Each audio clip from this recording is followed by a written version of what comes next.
पहली बार यह खबर में तब आया जब 1949 में बाबरी मस्जिद में भगवान रामलला की तस्वीर को वहां स्थापित किया गया। कौन लोग थे? क्या उसमें आरएसएस के लोग थे? एक भी आरएसएस का आदमी नहीं था उसमें। कौन लोग थे? वो हिंदू महासभा के लोग, कुछ लोग उसमें इन्वॉल्व थे। 1964 में संदीपन आश्रम मुंबई में विश्व हिंदू परिषद की स्थापना हुई। क्या उस वक्त विश्व हिंदू परिषद के एजेंडे में राम मंदिर था? बिल्कुल नहीं था। 20 साल तक उनके एजेंडे में नहीं था। जब 7-8 अप्रैल 1984 को दिल्ली में धर्म संसद होती है, तब विश्व हिंदू परिषद के एजेंडे पे राम मंदिर आता है। आप 1949 से लेकर 1984 तक आपको भगवान राम की याद नहीं आई?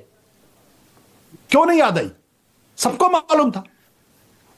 आरएसएस तो बन गया था 1925 में, जनसंघ बन गया था 1951 में, विश्व हिंदू परिषद 1964 में बना था। याद क्यों नहीं आई? राम मंदिर के सवाल को सबसे पहले खड़ा करने वाला आदमी था, उसका नाम था दाऊद दयाल खन्ना, जो कांग्रेस पार्टी के एमएलए थे, उत्तर प्रदेश से आते थे। उन्होंने खड़ा किया था। किसी बीजेपी के आदमी ने, किसी जनसंघ के आदमी ने नहीं खड़ा किया था।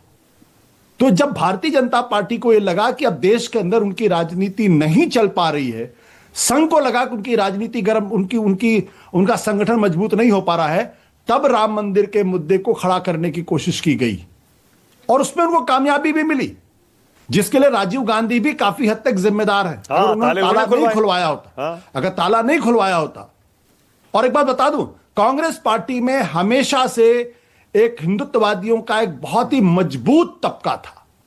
जब बाबरी मस्जिद, जब ये भगवान रामलला वहां प्रकट हुए, जैसा कहा गया, मूर्ति जब रखी गई, तो उस वक्त वहां के मुख्यमंत्री कौन थे? गोविंद बल्लभ पंत। जवाहरलाल नेहरू लगातार कहते रहे कि भाई मूर्तियों को हटाया जाए, लेकिन वो नहीं हटा गए।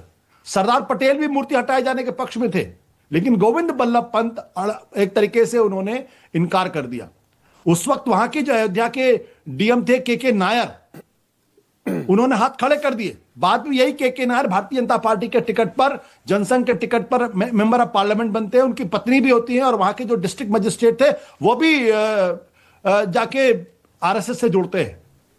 तो मेरा सवाल बहुत है कि अगर भगवान राम के प्रति इतनी ही संघ परिवार में आस्था थी, इतना ही उनको प्रेम था, तो 1949 से लेकर 1984 तक आपको भगवान राम की याद क्यों नहीं है? आज आप आशुतोष बीजेपी और वीएचपी से सवाल क्यों पूछ रहे हैं? बीजेपी ने तो इस मुद्दे को खत्म मान लिया। वो तो कह रहे हैं दोबारा, भैया देखिए वहां मंदिर बन गया, मस्जिद नहीं बन सकती है। मस्जिद कौन बनवा रहा है? वो टीएमसी का सस्पेंड